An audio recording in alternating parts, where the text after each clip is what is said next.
With the natives all but destroyed, the Spanish set about turning Cuba into their most important settlement in the New World.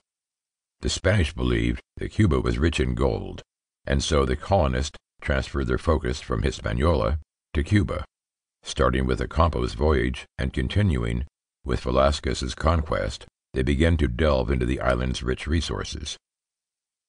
While gold turned out not to be as abundant as the Spanish had hoped, there were other treasures to be found in Cuba. The most important were tobacco and sugar.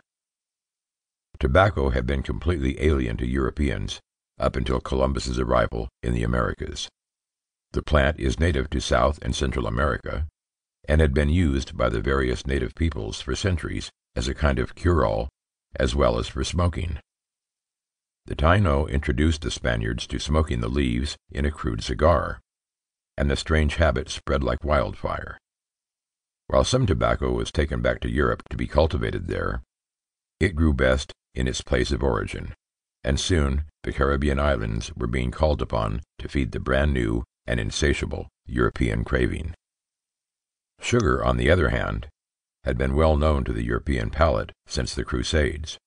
It was a high-profit luxury, so much so that merchants called it white gold, and the ordinary citizen could by no means afford this decadent treat.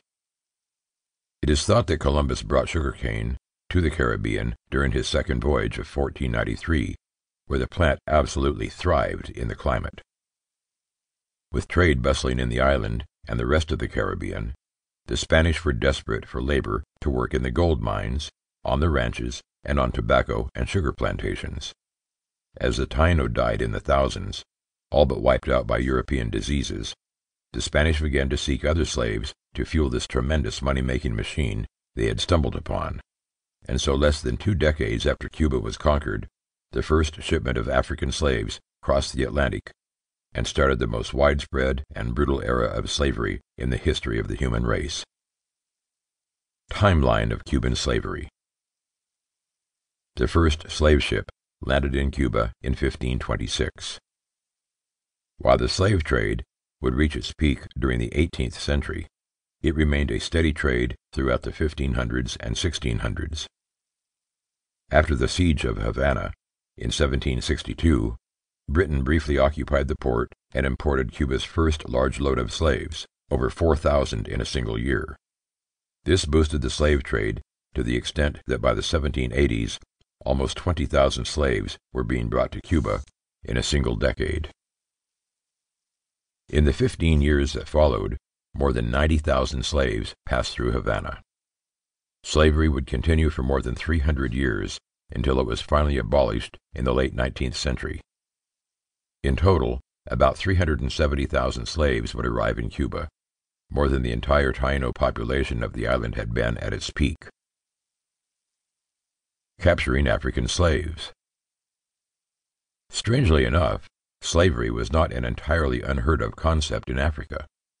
It was used as punishment in many countries, similar to how imprisonment is used in the modern world.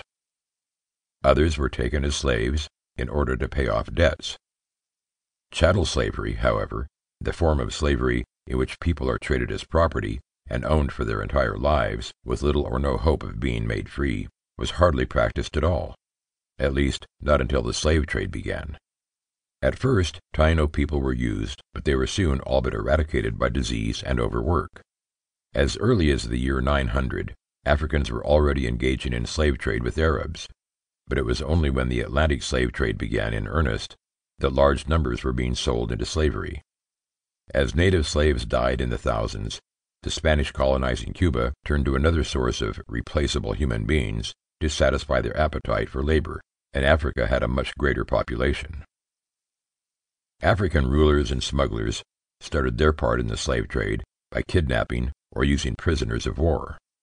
Dragging the slaves from all over Africa to seaports on its western coast, in countries like Sierra Leone, the Congo, Senegal, and Angola, they sold them to European traders who would ship them across the Atlantic to Europe and the New World. The appetite for slaves grew so large that some African nations even began to wage war on one another, just for the sake of generating enough prisoners of war to sell into slavery.